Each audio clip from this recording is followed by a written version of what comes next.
The making of scientist. यार काफ़ी मस्त चैप्टर है, तो ध्यान से सुनना और एनिमेशन का मज़ा लेते रहना। तो चलिए चैप्टर शुरू करते हैं। कहानी शुरू हो रहा है तो ये जान लो इस कहानी को लिखा किसने है। इस कहानी को लिखा है रॉबर्ट डब्ल्यू पीटरसन ने। तो जानते हैं कि उन्होंने लिखा तो है, पर क्या लिखा है, किसके बारे में लिखा है, द मेकिंग ऑफ साइंटिस्ट है क्या। रिचर्ड ई ब्राइट को सीरियल स्कॉलर अवार्ड और स्क्रीचरिंग प्लॉ अवार्ड मिला था बायोकेमिस्ट्री और मॉलिक्यूलर बायोलॉजी के लिए। उन्हें बचपन से तितली के बारे में पढ़ने का काफ़ी ज़्यादा शौक था। उन्हें तितली से काफ़ी ज़्यादा लगाव था और जब वो बस 22 साल के थे तब उन्हें Scott of the year award भी मिला था अपने स्कूल में। बात यहीं ख़त्म नहीं होती, उन्होंने एक थ्योरी भी दिया था, हाउ सेल वर्क, और इस थ्योरी को रिचर्ड ई ब्राइट के साथ साथ उनके रूममेट ने मिलके एक आर्टिकल में पब्लिश किया था और उस आर्टिकल का नाम था PNAS और उसका फुल फॉर्म था preceding of the national academy of science. सबसे हैरान करने वाली बात तो ये है कि PNAS जो जर्नल था, ये जो आर्टिकल था, ये कोई छोटा मोटा आर्टिकल नहीं था।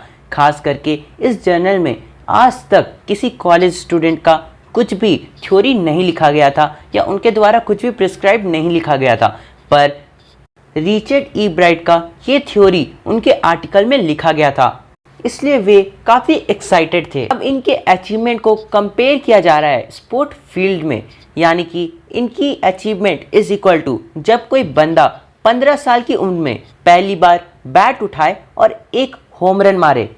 गजब, ये उनकी पहली अचीवमेंट थी। और अगर बात करें इन सभी अचीवमेंट की, उन्हें इंस्पिरेशन कहाँ से मिली थी, तो वो सभी इंस्पिरेशन उन्हें बटरफ्लाई से मिली थी, यानी कि तितली से मिली थी। रिचर्ड ई ब्राइट पेंसिल्वेनिया में जन्म लिया थे। रिचर्ड ई ब्राइट उस समय अकेले थे, तो वो क्रिकेट, फुटबॉल या फिर बास्केटबॉल जैसी चीज़ तो खेल नहीं सकते थे, तो इसलिए वो कुछ अलग करते थे और वो अलग था कलेक्टिंग समथिंग, जैसे कि स्टैम्प कलेक्ट करना, कॉइन्स कलेक्ट करना वगैरह वगैरह। सबसे ज़्यादा कलेक्ट करने में जो मज़ा आता था उन्हें, वो था बटरफ्लाइज। वो बटरफ्लाइज को कलेक्ट करते थे और बटरफ्लाइज की एक्टिविटी को गौर करते थे, और इसके साथ जो अलग अलग चीज़ें वो कलेक्ट करते थे उसमें आता था रॉक्स, फॉसिल्स, कॉइन्स। यार सच में मुझे एक बात बताना, वो भला फॉसिल्स कैसे कलेक्ट करते होंगे, कमेंट जरूर करना। यही नहीं बल्कि वो एक ईगर एस्ट्रोनॉमर भी बन गए, क्योंकि वो रात में बैठ के स्टार को देखते रहते थे। और उनकी जो माँ थी, यानी कि उनकी जो मदर थी, वो उन्हें काफ़ी सपोर्ट करती थी इन सब चीज़ों को सीखने में। उनकी मॉम उनके लिए telescope, microscope, cameras, mounting materials और काफ़ी सारे इक्विपमेंट्स ला दी। यार मैं अपनी मम्मी को 1 महीने से बोल रहा हूँ DSLR खरीद दो, मुझे तो मेरी मम्मी DSLR ही नहीं खरीदती, और इसकी मम्मी से कितनी सारी चीज़ खरीद के दे दी। और इनके और मुझ में ज़्यादा अंतर भी नहीं है। इन्हें तितली यानी कि बटरफ्लाइज कलेक्ट करने का लगाव है और मुझे PUBG में बैचेस कलेक्ट करने का लगाव है। चलो वो सब छोड़ो, आगे बढ़ते हैं। टेलीस्कोप और माइक्रोस्कोप तक ही सीमित नहीं रहा। जब वे स्कूल जाने लगे तो उनकी मॉम उनके दोस्त को भी घर ले आया करती थी। वाह, कुछ दिन में पता नहीं किसको किसको घर लेते आएगी। वे और उनकी मॉम रात में बैठ के नए नए चीज़ सीखते थी। और फिर वो कहती है रिची, यहाँ पे रिची रिचर्ड को कहा गया है तो याद रखना। रिची उनकी पूरी जिंदगी बन गया था जब तक उसके पापा, जब वो 3 ग्रेड में था तब वो मर नहीं गए थे। यानी कि वो जब 3 ग्रेड में पढ़ता था तब उसके पापा चले गए थे, चल बसे थे।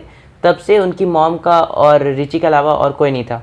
उनकी मॉम और वो शाम के समय यानी कि इवनिंग के टाइम डिनर रूम के टेबल पे ही स्पेंड किया करते थे, और जब उनके पास कुछ करने के लिए नहीं रहता था तब उनकी मॉम उन्हें कुछ करने के लिए देती थी। फिजिकल वर्क तो नहीं, पर हाँ कुछ सीखने के लिए, कुछ लर्न करने के लिए। और वैसे भी रिची को ये सब चीज़ें करने में काफ़ी मज़ा आता था। रिची को लर्न करने में, कोई भी चीज़ लर्न करना हो तो उन्हें बहुत ही मज़ा आता था।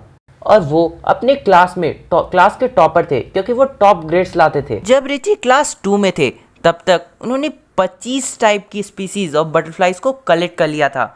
यार अब मैं रिची ही बोलूँगा क्योंकि रिचर्ड बड़ा लगता है काफ़ी और बोलने में काफ़ी।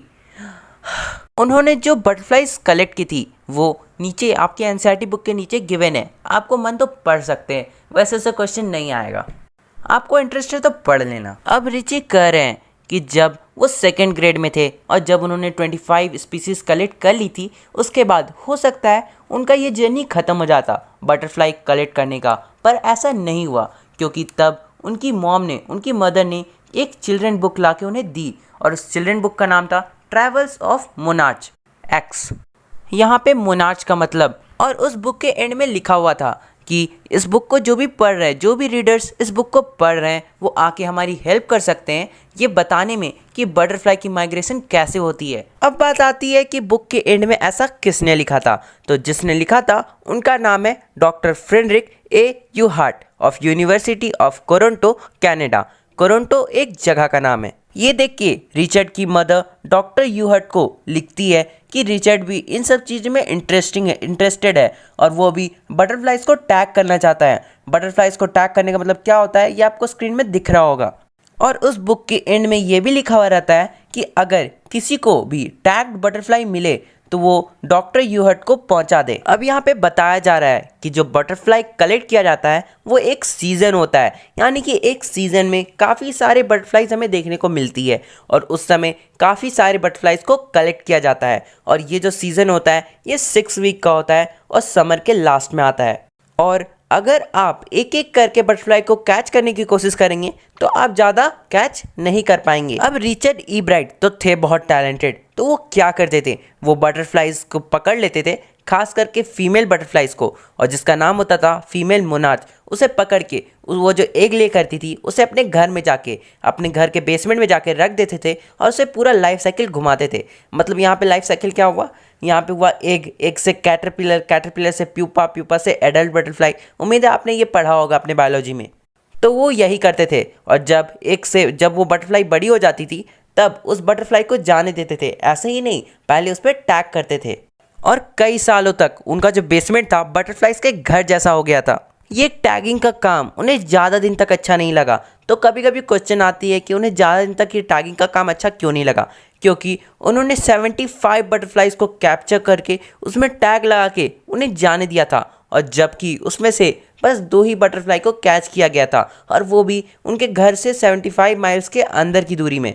तो उनका इंटरेस्ट ख़त्म हो गया ये जानने में कि बटरफ्लाइज माइग्रेट करती है क्या, और उन्हें इससे ज़्यादा इंफॉर्मेशन भी नहीं मिली, इसलिए उनका इंटरेस्ट पे ख़त्म हो गया। रिचर्ड जब 7th ग्रेड में थे तो उन्होंने एक कंपटीशन में हिस्सा लिया था। उस कंपटीशन का नाम था साइंस फेयर एंड लॉस्ट, और उस समय उन्हें रियलाइज़ हुआ कि वो कितने पीछे चल रहे हैं, वो साइंस में कुछ नहीं जानते हैं। और वो ये देख के बहुत दुखी थे कि उनके आसपास के कई सारे लोगों को कई सारे अवार्ड मिले थे पर उन्हें कुछ भी नहीं मिला था, वो कुछ भी नहीं जीते थे। रिचर्ड ईब्राइट ने फिर गौर किया कि जो विनर्स थे उन्होंने रियल एक्सपेरिमेंट किया था, पर वो जो थे उन्होंने बस फ्रॉक्स से रिलेटेड, फ्रॉक्स के टिश्यूज से रिलेटेड कुछ स्लाइड्स बनाई थी।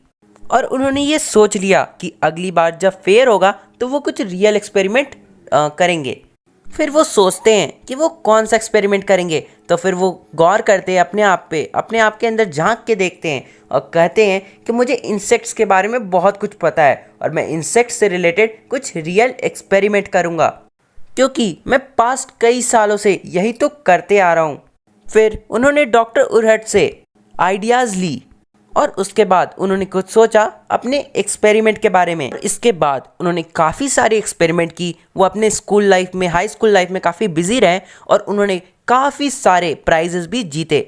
और यही नहीं, उनके जो प्रोजेक्ट्स थे उसे इंटरनेशनल लेवल पे दिखाया भी गया, इंटरनेशनल लेवल के फेयर्स में। अब जब रिचर्ड 8th ग्रेड में थे तब उन्होंने सोचा कि भला कैटरपिलर्स कुछ सालों में कैसे मर जाते हैं, मोनार्च कैटरपिलर्स कुछ साल में कैसे मर जाते हैं। तो उन्होंने पता लगाया और उन्हें पता चला कि ये एक वायरल डिजीज़ की वजह से मरते हैं और इस वायरल डिजीज़ का मेन जो कारण है वो है बिटल। फिर वो कहते हैं इसके बारे में मुझे कोई रियल रिजल्ट नहीं मिला, पर मैं आगे बढ़ा और मैंने एक्सपेरिमेंट को और आगे ले गया, अपना एक्सपेरिमेंट में पूरा एफर्ट दिया और एंड में मैं जीत गया। यानी कि हो सकता है उनका एक्सपेरिमेंट सही हो गया हो। उनके ये एक्सपेरिमेंट से ये प्रूव हुआ कि वो जो मोनार्च कैटरपिलर्स हैं वो बीटल की वजह से अफेक्टेड नहीं होते हैं। उन्होंने ये एक्सपेरिमेंट को प्रैक्टिकली शो किया और इसके वजह से उन्हें काफ़ी सारी प्राइजेस मिली। अब जो रिचर्ड थे वो अपने नेक्स्ट ईयर के एक्सपेरिमेंट में ये शो करना चाहते थे कि वो जो वॉयसरॉय बटरफ्लाइज होती है वो मोनार्च को कॉपी करती है, मोनार्च बटरफ्लाइज को कॉपी करती है, क्योंकि वॉयसरॉय बटरफ्लाइज को बर्ड खाती है पर बर्ड मोनार्च बटरफ्लाई को नहीं खाते हैं। इसलिए वैसे भी जान तो सभी को प्यारी है। अब बात ये आता है कि मोनार्च को भला बर्ड्स क्यों नहीं खाती, क्योंकि बर्ड्स को मोनार्च टेस्टी नहीं लगते हैं। एक्चुअली में यार ये बुक में दिया हुआ है, मैं खुद से नहीं बोल रहा। और वहीं जो वायसरॉय बटरफ्लाई होती है वो काफ़ी टेस्टी लगती है बर्ड्स को। तो मैंने बात आपको बताई, ये तो यूनिवर्सल ट्रूथ था। अब बात ये आती है कि ईब्राइट ने क्या प्रूफ किया। ईब्राइट ने ये प्रूफ किया कि एक जो बर्ड है वो मोनार्च को भी खा लेती है, क्योंकि वो बर्ड जो होता है उसका डिनर मतलब उसका खाने का तरीका दूसरे बर्ड से अलग होता है, और उस बर्ड का नाम है स्टारलिंग। यानी कि स्टारलिंग बर्ड मोनार्च को भी खा लेती है। और अब खास बात तो ये है कि उनके प्रोजेक्ट को जूलॉजी डिवीज़न में फर्स्ट ग्रेड मिला और नेशनल साइंस फेयर में थर्ड ग्रेड। यानी कि जूलॉजी में उन्हें फर्स्ट प्राइज़ और नेशनल साइंस फेयर में थर्ड प्राइज़। अब वो सेकेंड ईयर हाई स्कूल में पहुंच गए थे और उन्होंने रिसर्च में काफ़ी सारी डिस्कवरी की, खास करके इंसेक्ट हार्मोन के बारे में पता लगाया और काफ़ी कुछ की। तो जानते हैं अगले एपिसोड में। आप अगला एपिसोड देखना ना भूले, उसका लिंक डिस्क्रिप्शन में आ जाएगा 1-2 दिनों में। तो चलता हूँ, बाय बाय। और यार एक्सप्लेनेशन तो हो गया, पर स्लाइड्स अभी भी चल रहा है, तो आप उसे देख ले, क्योंकि स्लाइड्स और ज़्यादा तेज करता तो शायद आपको समझ में नहीं आता। सिर्फ स्लाइड्स देख लो। तो यार उम्मीद है आपको वीडियो पसंद आया हो, तो यार प्लीज़ लाइक सब्सक्राइब कर देना और शेयर करना ना भूलना। और यार इस वीडियो को बनाने में काफ़ी मेहनत लगा है, खास करके एनिमेशन डालने में। तो यार उसके लिए शेयरिंग तो बनता है, वो कुछ ज़्यादा ही शेयर करना। अपने कम से कम 10-15 दोस्त को सब शेयर कर देना। चलता हूँ, बाय बाय।